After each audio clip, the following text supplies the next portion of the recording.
What was the best you have no power here moment you have ever seen? Story 1.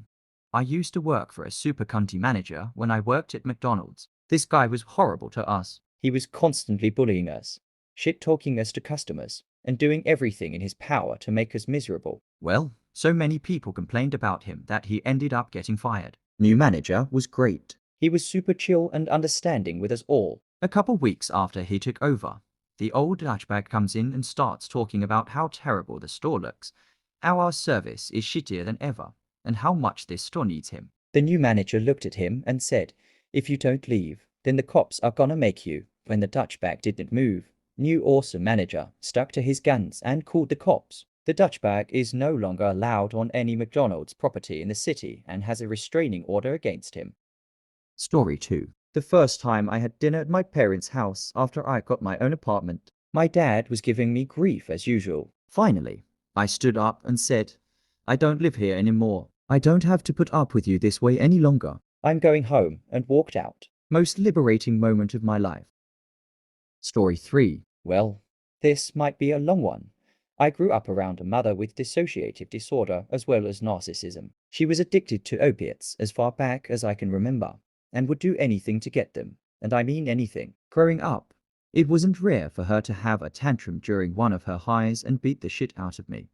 Break me down by picking apart every little thing she knew I was afraid or self-conscious of, and actively sabotage my relationship with my father and siblings. She would be up for days at a time, pass out standing up with her eyes glassed over and back hunched, and when she festered once again start moving and otherwise destroying everything in the house. There were times where I'd leave and the house would be clean, and come home and it would look as though a pissed off tornado had run through the house. Broken glass, animal feces, dirty clothes, roaches, empty pill bottles, ground up pill residue, and other miscellaneous things littering the house. On particularly bad nights, she would hallucinate, and during those times, it wouldn't be uncommon to find pores of her blood on the ground from running through glass. I remember being up for days at a time because her and my father would scream at each other for days at a time without stopping, actively trying to get me to pick one side or the other, even if it meant barging into my room at AM to begin their screaming match where I could watch. She manipulated me,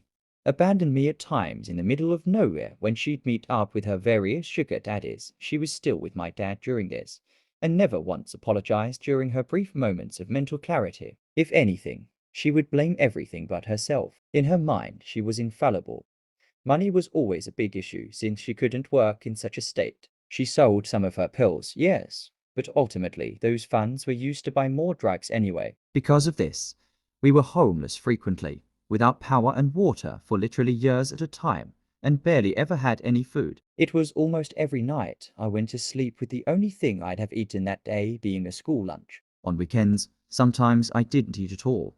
The rest of my family had no clue this was happening. During the summer when I was 16, my aunt, whom I hadn't talked much with since I was a lot younger, got in touch. She asked if I'd like to come to stay with them in Texas for a few weeks during the summer. Of course, I said yes, and I was absolutely ecstatic. I didn't bother asking my parents since I'd be very much surprised if they even noticed I was gone, so they were unaware. My aunt drove up all the way to Iowa and stayed the afternoon with us.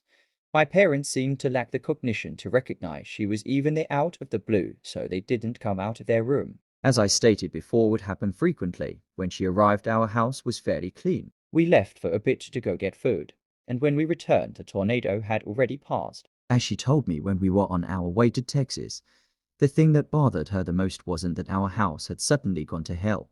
It was that I didn't even react to it. Instead, I tiptoed around the debris and started packing my things without a word. This deeply unsettled her, and ultimately she asked me if I was safe where I lived. I said yes, as it was all I had ever known. She told me that what she saw frightened her, and she wanted me to come live with her in Texas. Thinking that she was joking, I brushed it off. After a few days down there, though, I knew I had to do it. They showed me love, compassion, and care that I'd never even known existed prior to this, and it shook me to my core. So we decided I was going to get emancipated from my parents and move in with them. Ultimately, this involved sitting in a courthouse across from my parents and their lawyer. The judge asked why I wanted to leave, and I explained the above. I expressed the love and compassion I'd experienced for the first time in my life, and that I wanted to, for once, Live in peace, their lawyer rebutted. To me, it seems as though you have no respect for your parents. Is it because of their financial situation? It looks as though you attach to the perks of living in a family that makes a reasonable amount of money, and not that you want to leave because they're unfit parents. My mother and father joined in, hooting and hollering, actively trying to break me down as they have so many times before. I let him speak. I let them speak, and I held my tongue until it was my turn. They tried to goad me on, tried to break me as they had so many times before, but I wouldn't let them. Finally, the judge asked me to speak. With as level a stare as I could muster, I looked at mother, my father, and their lawyer across from me and said, "If you're asking me if I have no respect for my parents, then you are correct. However, to say it's simply financially motivated is incorrect. I no longer have respect for them because they have." As I was nearly finished, my mother, as she had so many times in the past, began to squirm and scream at me from across the table. "He's lying, the little bastard is sure." Until the judge slammed his gavel down and cut the room, my mother staring up at him in complete and utter disbelief. I looked at her, keeping the tears I knew were right behind the corner at bay, and said, "For once in your life, for once in my life, behave as an adult. You can't stop me by simply yelling over me anymore. You have nothing to hold over me now. You can do nothing." As I spoke, the judge motioned to his officer, who moved towards my mother, her expression still frozen in complete bewilderment as the officer aggressively told her to get up out of her chair and escorted her out of the room. The judge looked to me, my aunt, my father, and his lawyer with one sweeping glance, and then spoke. "I am sorry that you have had to deal with this for so long, young man. There's nothing more that you or anyone else needs to say. You deserve to live a normal life as a normal kid, and it's obvious to me now that your parents are unfit to produce that kind of environment. You will go back to Texas with your aunt, and we will regularly have our social workers in touch to check in on how you are doing. Make the most of this second chance. Good luck, young man." Adjourned. Though the bang of his gavel was the only noise that permeated the room, all I could hear was the ringing in my ears. My father and his lawyer were escorted out of the room, and the tears I had held back all this time came gushing out like a tidal wave. It's been 7 years since that day, and I am happy to say that I have managed to grow up and become a well-adjusted adult. I have a great career, great friends, and an amazing girlfriend. I've been in therapy ever since we got back to Texas, and I no longer have trouble sleeping or terrible bouts of anxiety and depression as I used to. Life is good. Story 4. A while back, I got a job as a popcorn monkey in the local cinema, as a temporary thing while I figured out what the fuck I was doing with my life. There was a supervisor that had worked there since the site opened around 5 years who was a total bitch and had had numerous complaints about her from countless staff. In the first week, I nearly quit because of her attitude. As an example, one night I was on a close and basically cleaned the entirety of the front of house on my own. I stopped to take a drink of water, and she marched up to me going, "We don't pay you to stand around drinking, you know." To which I calmly responded that I was thirsty and needed a drink of water, and if she wanted to tell me I wasn't allowed to have a glass of water, then good luck. But I'm pretty sure health and safety would have something to say about that. She huffed about not having had a break all day, which I ignored cause not my fucking problem. But internally, I was put out about it, because it was totally fucking pointless to be such a twat about things. About 2 weeks and I get promoted to supervisor. As I was clearly extremely competent by their usual standards, I could walk and fart at the same time, but she also gets promoted to floor manager.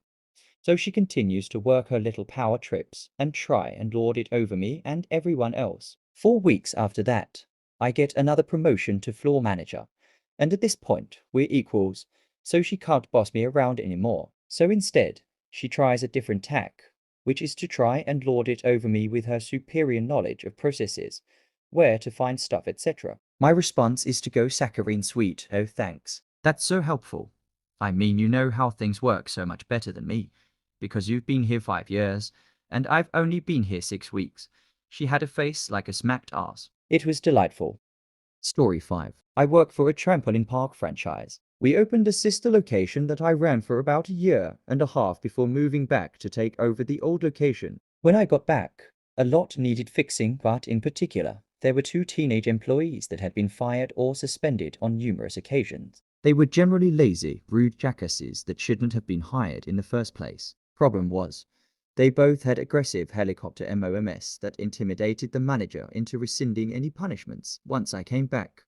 I took stock of our employees and had a long talk with the entire leadership team. I learned which employees caused which problems, who was unreliable, who had a regular habit of skipping shifts, texting on shift, etc.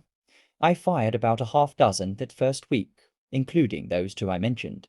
That night, both mans called my personal cell to scream at me. Our numbers are listed in the online scheduling tool so employees can find shift covers more easily. They demanded to know why I fired them, threatened to sue, have me arrested, accused me of discrimination against their white middle-class sons, etc. I simply asked, "Is your son over 18? Yes? So you're demanding I legally release personal information regarding a former adult employee?" Bye. Thanks for watching. If you liked the video, consider subscribing. It will help a lot. Please leave your story in the comments. I would love to make a video on them in the future.